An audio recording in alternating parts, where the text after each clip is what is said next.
I'm immediately out of the trade. So the catastrophic stop is there as a last resort.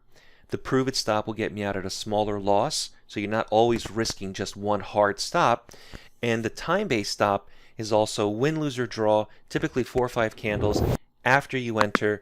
If you're not in profit territory, or if you haven't made your target, or if you're still in the trade, it's still kind of flip-flopping and not going in your favor, out of it. You're done. You're calling it, calling the trade over. We're looking for the next trade, whether that's scalping, whether that's another Atlas line signal, pullback strength trade. We're finished with this trade. And I always think, as a rule of thumb, the longer that we're in a trade, the longer it takes for a trade to develop in your favor, the worse off it is, and to a certain degree that you were just holding on and waiting, and I hope it's going to work out, I hope it's going to turn around. Usually within the next 4 candles it should go in your favor. And the reason is we entered for a specific idea. Based on rules, we entered for this reason. It should materialize immediately. We shouldn't see this finally go in our favor an hour later. It should be almost immediate. And so that's the idea. So we have 3 ways to look at this. We have the entry, we have direction, we have the stops. And that way I know exactly what I'm going into before entering the trade. Now, if the ATR is too slow or the market is too slow, I know, because the ATR shouldn't be anywhere near 2 ticks or 1 tick, or should be at least a point, maybe 3 ticks at the bare minimum. So I know if the market is tradable. And when it's too volatile, on the E-mini S&P, 5 points right here would be where I say it's too strong, I have a lot to lose here, I'm going to wait until it slows down. So we do have thresholds as well where we say it's worth trading or it's not worth trading, depending on the conditions. Typically, if you look here at the market, we can expect the market to be anywhere between 1 and 5 points normally. So this is where we want to be as a trader. And this is just for the E-mini S&P. It's different for other markets, but this is where we want to be on the E-mini S&P. And you can see that typically this is normal. But as soon as it starts to trade a little bit more volatile or stronger, it becomes riskier because we have more to risk as well. The ATR doesn't work on range charts. That's correct, Greg. So if you, and I'll pull up the trade scalper here in a second, and I'll show you something as well that you still can use the ATR with a range chart, but there's a specific way to do that. And I'll show that here in just a minute. But before I do, let me know if anyone has any questions on really the idea of using rules, using stops, using direction. I would consider that more price action. We're not adding any moving averages or any MACDs or any stochastics or momentum. We're not using any of those things because those are more subjective than anything. You know, weighted moving average, EMAs, SMAs, all those things, you know, you could really go back and curve fit data. You can say these are the values that worked great in the past, but moving forward, they're not going to work into the future. So I like to use something that's not subjective, that it doesn't have to be optimized constantly. You know, it worked yesterday, let me change the number so it works tomorrow. It's always the same, and then use price action. If you look at this long signal here at 42.69, again, I know the reason for this signal. 2 consecutive candles closed above. It fired off this signal at the closing price of bar number 2, right? So I know exactly why I'm entering. Prices above, closed with 2 consecutive candles, and then I start my time-based stop, prove it stop, catastrophic stop. So this is 1, this is 2, this is 3, this is 4. Now 4 or 5 candles is what I say is a time-based stop, but if I haven't made any money by this point, I'm out of the trade. And that's how I like to look at it. From here to here, the market should already be in my favor, and if not, I'm out of the trade. If it closes below, I'm out of the trade. Prove it stop. If the market just goes straight down and instead just decides to do a nosedive, I have my catastrophic stop in place to protect me, as a catastrophe may always happen in the market. All right, so let me know if you have any questions on that. And these are all bounce trades. So not that I push the bounce trades a lot because there's so much that I'm looking at, with already strength, pullback, the main signals, maybe scalping. But you see these candles here, this one, this one, this one, this one, and maybe even this one. They're bouncing off the Atlas line to the upside. This is would be considered bounce to the long side. So let me show you what that looks like, and I'll just change or turn on the signal for bounces. So I'm going to come here to the Atlas line back end of the software. I click Atlas line bounce, I click apply, and you see here all of these signals are saying it's bouncing off the Atlas line at this price, go long, go long, go long. So this is not something that I have on the chart always, because I think it clutters the chart with too much text.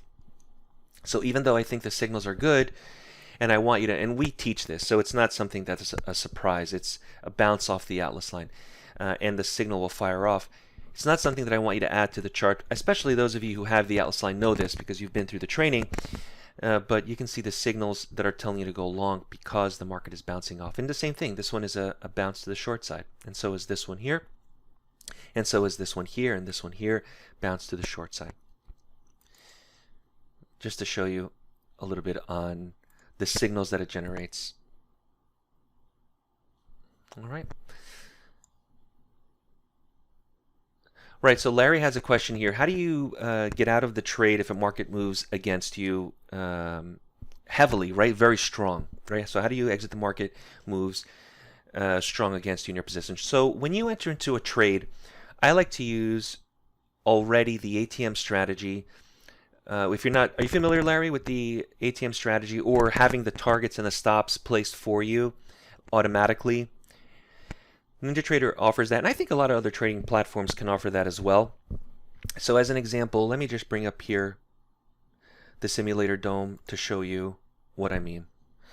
So if you look here and you say, I want a 4-point target's a little bit strong, but let's say you want a 1-point target, and you can calculate a 1-point target. I never want to risk more than double that, so a 2-point stop. So you come here to edit, and you say immediately 8-point stop, a 4-tick target. When you click buy or sell, it will enter into the market, whether you use a limit or stop or a market of touch, and then it'll place the stops and the targets for you. But they should be relative. This is a very important term, relative to the current conditions. So to answer your questions, how do you exit if the market moves strong against you? The stops are already in place. They are automatically placed for you. So if you look at where we are right now, currently, this is a short signal, 42.8175, right? This is the Atlas line for today, right now, live. If I enter 42.8175 and you look at the ATR here at 3 points, based on what you know, what I've just gone over right now with you, it should be a 5-point stop and a 3-point target, right? So I come here and I say, well, I'm going to go with the one closest that I've created here. We'll use this one here, and this is a sell, so I'm just going to sell it just to give you the example. So now I'm short, and if you look on the chart trader says 4 points for a target, and then the 5-point stop. Now, obviously, the ATR is a little bit different, right? It's not 4 points, it's 3. So I would come here, and I would 1, 2, 3, 4. Instead of making it 4 points, I make it 3. And the same thing here with the stop. Instead of making the stop 5 points, if I need to adjust it, I could adjust it at the same time. So the question is, how do you exit the market if it goes against you? We have already our stops in place in case that does happen, but it's based on the current conditions or the ATR. That's what it's based on. It's not as if I have an open stop where it just can go 10 points against me and then I decide, oh, what am I going to do? I'm always going to have something in place that protects me, but based on the current conditions. So I wouldn't use a stop that's just 2 ticks or 3 ticks or 1 point because the market's too volatile. It has to be relative to the current conditions.